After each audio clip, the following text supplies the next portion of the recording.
Hey guys, it's Brindley. Happy Monday. Hope everyone had a fabulous weekend and a wonderful Monday. As always, I'm excited about tonight's topic. Typically, will I ever have a topic that I'm not excited about? Yet today's actually came from something that I was watching this weekend. So for those of you that know me, I don't watch a whole lot of television. I watch mostly historical documentaries, regular documentaries. I'm fascinated with documentaries about people that have done pretty amazing things. And so I watched a documentary this weekend on Steven Spielberg. I think you guys might know who he is. Kind of a famous movie director guy, made some pretty awesome movies. And he said something in this documentary that I thought was fascinating. He said that confidence is the enemy. And he basically said, and I'll paraphrase it, he said, you know how many movies I woke up in the morning, I've gotten to the set and I said, what the bloody hell am I going to do today? He said, I have no idea how to attack the scene. All the planning that I did from the safety of my office is no longer valid because the weather we have, the news ideas, the actors came to the set with that morning, those have trumped every single of my best laid plans, and I have to start from scratch. He said he gets stage fright every single morning. And he goes on to say, if I didn't have that, I wouldn't be a director. You can't make a great movie from a position of great confidence. The more nervous I am, I think the better the films turn out. Confidence sometimes is a bit of an enemy. And I just thought this was fascinating because it really is true. Confidence is the outcome. Confidence is what we earn once we've gone through something uncomfortable, we've taken the risk and we've grown through it. Now, I'm not talking about self-confidence here. I'm talking more of confidence in doing things, confidence in taking the next step, confidence in what you're doing, and making sure, and it could be a little bit of too much self-confidence, but making sure that you're not allowing that confidence to stunt your growth because you're afraid to move forward because you're so confident that you're doing it the right way, you're doing it the best way, and your way is the best way. You know, not everyone is always going to like what we do. I had a situation here recently where some folks questioned my motives and they weren't sure why I was doing things I was doing.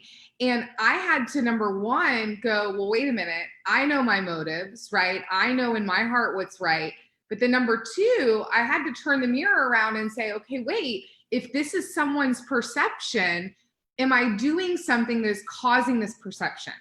Am I having too much confidence that might be coming across as something that I don't want it to come across as, or I don't want it to be perceived as?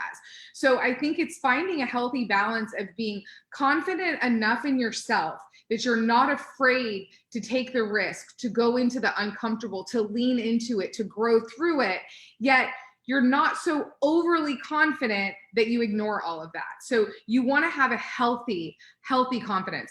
Russ Harris wrote a book called The Confidence Gap. And I used that book to do a little bit of research on the topic for tonight. And he said two things. He has 10 rules, basically, to close the confidence gap, to give you a healthy amount of self-confidence.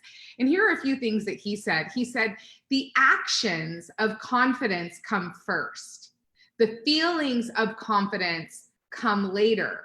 So it goes back to confidence being earned, confidence being the outcome. You can be confident in taking that step and getting uncomfortable, yet the feeling of being confident in that thing that you're tackling isn't going to come until you've tackled it and you become comfortable inside of it.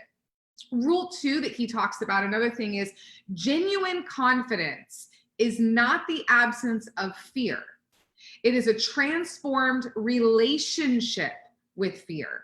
So you have to ask yourself, am I mistaking that just because someone's confident means that they don't have fear?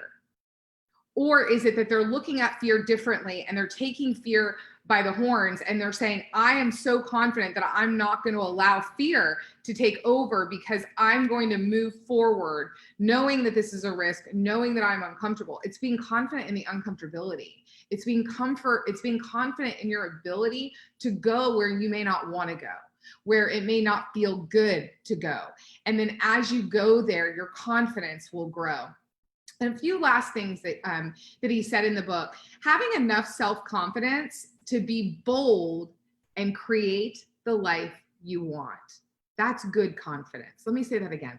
Good confidence is having enough self-confidence to be bold and create the life you want. So confidence doesn't necessarily have to be, hey, look at me. Confidence is being bold enough to say, what other people think about me is none of my business. And I'm going to go out and I'm going to create the life that I want. I'm going to create my life by design. A negative self-confidence is using self-confidence as a shield against an uncomfortable reality.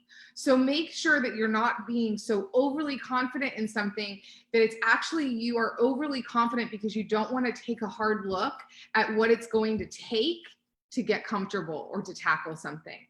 Our opinions aren't always the best opinions. Sometimes we need to lean into uncomfortable and say, I don't know. And be okay saying, I don't know. So I hope this was helpful today. I hope it will help you rethink a little bit about how you approach confidence.